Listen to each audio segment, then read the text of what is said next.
Olá, bem-vindo ao canal Falando Francamente, francamente com K, que é mais fácil de achar. Eu sou Frank Bacurau, profissional de educação física, nutricionista, doutor e professor pela Universidade de São Paulo. Hoje eu quero falar aqui sobre esse artigo, suplementação de aminoácidos de cadeia ramificada aumenta o metabolismo do substrato, a eficiência do exercício e reduz a fadiga pós-exercício em homens ativos. Então, qual que é a ideia desse trabalho, né? Esse trabalho, ele vem falando um pouco o seguinte, ele fala, olha, o BCAA, ele é mais conhecido aí nos meios acadêmicos, ou principalmente nos meios, vamos dizer assim, leigos, sendo usado como um adjuvante para hipertrofia. Porém, sabe-se pouco ainda do efeito dele no endurance. E por que isso é complicado? Porque, na verdade, você tem bastante informação que os aminoácidos de cadeia ramificada, né, leucina, valina e isoleucina, eles podem ter efeitos metabólicos. Então, por exemplo, eles vão falar o seguinte, olha, o BCA, então ele começa falando assim, bem, a gente sabe que no exercício de endurance, a principal participação do carboidrato e do lipídio. Então, eu gosto de falar para meus alunos que o exercício de endurance é como se fosse uma gasolina, né? Nessa gasolina é sempre uma mistura de carbo e lipídio.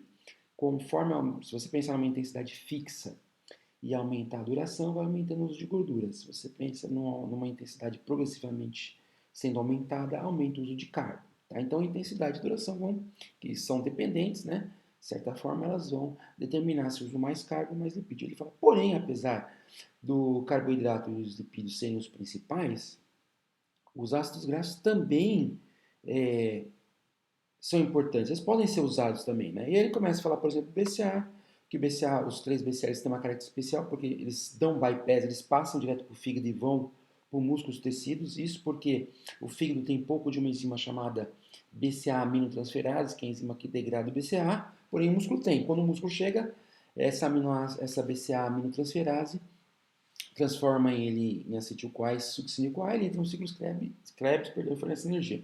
Bem, aí a grande história que o artigo fala, até comenta aqui, ele meio que critica não, ele comenta, né, a questão da periodização de carboidrato, aquela ideia que a gente tem até vídeo aqui no canal, aquela ideia de tentar poupar o carbo, que é a reserva menor e que está limitada, está relacionada com a fadiga, utilizando mais gordura. Então a pessoa vai lá, treina em jejum por um tempo, aumenta a oxidação de gordura, na tentativa de poupar carbo e ter mais, sei lá, resistência à fadiga, né, melhoria de desempenho. E aí o artigo fala que essa estratégia, assim como a gente comenta aqui no canal, a partir de alguns trabalhos, não tem dado muito certo. O pessoal realmente consegue oxidar mais gordura, consegue uma adaptação, porém não consegue o benefício do desempenho, principalmente quando isso é acima de 70% do VO2 e tal. Então ele fala, olha, então a ideia é, de repente, usar o BCA, porque tem evidências, por exemplo, esse trabalho de ratos, né, que o BCA aumenta o uso de gordura junto com uma dieta rica em gordura, né, BCA mais uma dieta rica em gordura. Tem evidências em seres humanos que o BCA em 70% do VO2 ele está associado ao aumento do tempo até a exaustão. Então, a ideia aqui do trabalho é suplementar com BCA para verificar se isso mexe com o metabolismo, né, tornando isso mais eficiente no sentido de poupar carboidrato, e se isso mexe com fadiga. Então, quando fala de fadiga, ele fala um pouquinho daquela questão do BCA evitar a entrada de triptofano no cérebro e, portanto, ao evitar a entrada de triptofano no cérebro, evitar a fadiga central. Então, basicamente, o legal desse trabalho é eles fazem um cálculo lá, que eles precisavam de 12 indivíduos, né, para fazer o experimento, e aí acabaram começando com 15 e ficaram com 11, então ficaram dentro. E basicamente o que eles fazem nesse trabalho? Eles falam, vou mostrar a figurinha aqui para vocês entenderem, ficar mais fácil. Bem, basicamente, o trabalho, então eles pegam aqui, né, os mesmos indivíduos, os mesmos 11 indivíduos fizeram duas coisas diferentes, fizeram dois trabalhos diferentes. Então, tem as características do indivíduo e, basicamente, o que eles fizeram, esses 11 indivíduos? Eles participaram da condição suplementada e placebo, de forma aleatória, tá?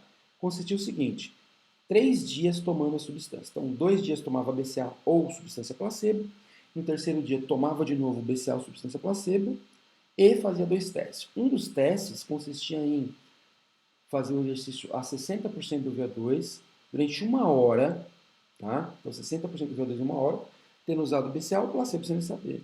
Depois de meia hora, eles iam lá e faziam um teste de exaustão a 80% do VO2 dele, da potência deles, tá? Até a fadiga. Então tem aqui a característica do sujeito, aqui o desenho, tá? Então o que eles avaliaram aqui? Então eles suplementavam lá, chegavam 12 horas de jejum, né? Então, 2 dias antes eles estavam suplementando com BCA 0,2 gramas por quilo de peso. Chegou no dia lá, BCA ou placebo, né? Chegou no dia lá, 12 horas de jejum, desculpa, 8 horas de jejum. Aí eles faziam tirava o sangue da ponta do dedo, isso dói, é chato pra caramba, tirava também do antebraço e fazia a suplementação meia hora antes, tá? E aí, 30 minutos antes, eles iam começar o exercício. Como eu falei, ó, 1 hora, 60% do VO2. Esse CLE é carga, é um trabalho de carga constante, né? A 60%, acabava aqui, ó, 1 hora, e eles faziam 80, eu tinha falado 30 minutos, perdão, 1 hora depois desse teste de carga constante, eles faziam um teste de 80% até a fadiga, tá? Então, você pode ver que eles dosaram aqui sangue para ver glicose, ver insulina, ver lactato, mediram a frequência cardíaca, RPE, mediram gases, tá? Então, um trabalho bem bacana. E o que eles concluem nesse trabalho? Tá? Ah, outra coisa, só um detalhe, né? Vou me gabar um pouquinho, né?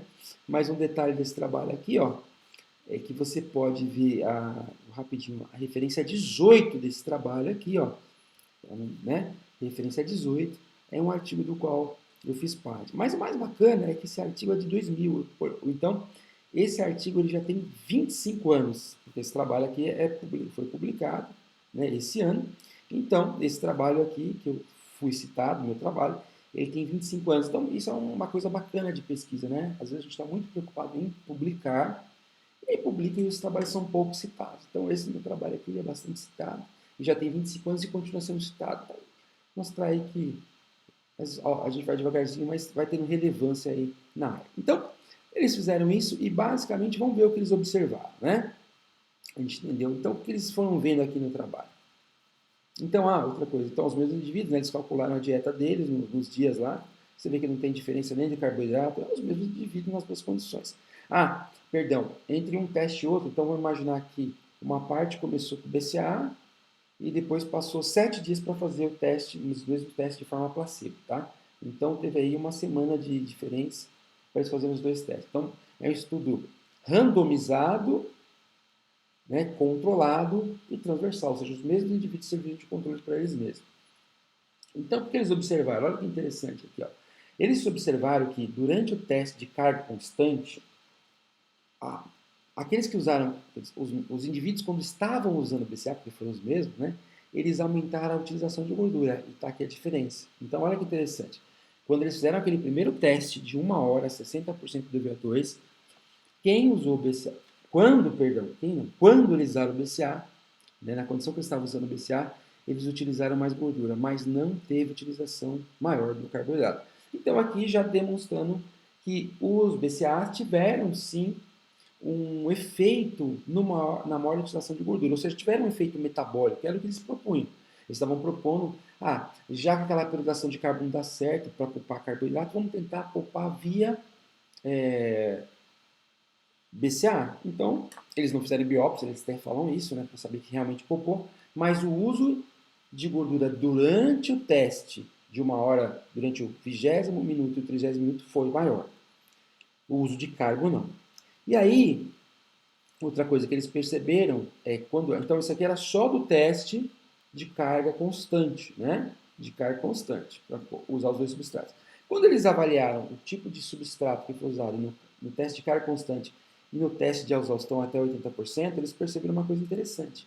Agora, sobre o carboidrato, que durante o teste a 80% até a exaustão, utilizou-se mais carboidrato. Então, recapitulando, eles perceberam que utilizou mais gordura durante o teste de carga constante e utilizou durante o teste de até exaustão, desculpa, o teste de carga constante usou mais gordura, perdão se eu falei carboidrato, e o teste até exaustão usou mais carboidrato.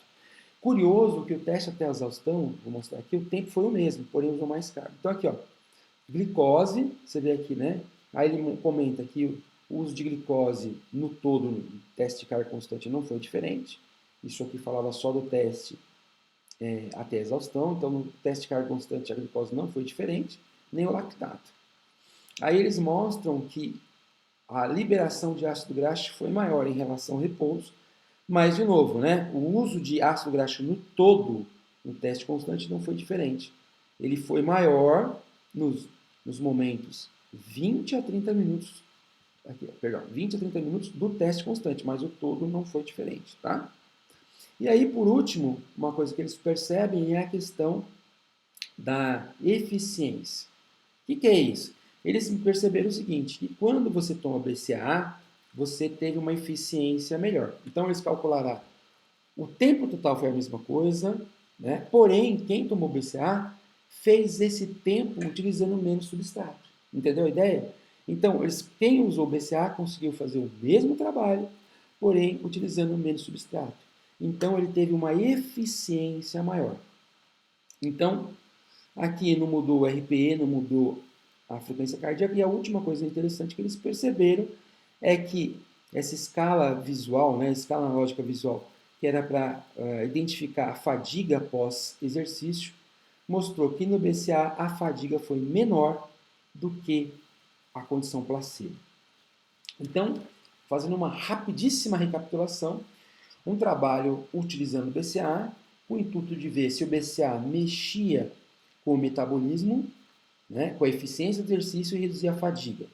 Por que isso? Porque existem evidências na literatura que o BCA pode alterar o metabolismo, que ele pode, portanto, mexer com a eficiência metabólica, né, a eficiência do exercício, e até afetar a fadiga pós-exercício. O que eles fizeram? Eles pegaram os mesmos indivíduos, suplementaram com BCA ou não, né, duas condições, e esses indivíduos basicamente tiveram que fazer um teste de 1 hora sempre com carga fixa e um teste até exaustão com carga fixa também de 80%. O que eles perceberam é que durante o teste de carga fixa de 1 hora, durante 1 minuto 20 e 30, se usou mais gordura, não carga. No teste de até exaustão, né, a 80%, se percebeu que no momento lá do teste, no momento de finalização do teste, o indivíduo tinha usado mais carboidrato. Então, indicando aí que, de certa forma, o BCA está mexendo com o metabolismo e, de certa forma, parece ter poupado carboidrato, embora eles não tenham avaliado a biópsia, como eu falei. Por outro lado, eles verificaram a eficiência, né, mostrando então que, apesar de não ter tido diferença no tempo até a exaustão, o perfil metabólico foi diferente. É como se então os indivíduos fizeram o mesmo trabalho, gastando menos energia, foram mais eficientes, né? Gastando menos substratos, foram mais eficientes. E por último, eles verificaram que a sensação de fadiga ali pós-exercício foi menor, demonstrando, por exemplo, que o BCA, eles dizem, olha, embora mais pesquisas tenham que ser feitas, o BCA pode ser uma alternativa, de repente, aí para aumentar a eficiência e para poupar os carboidratos. E o mais bacana aí, que eu fui citar, brincadeiras à parte, tá? Espero aí que vocês tenham gostado do vídeo. Comente, deixe seu like e até o próximo vídeo. Tchau, tchau.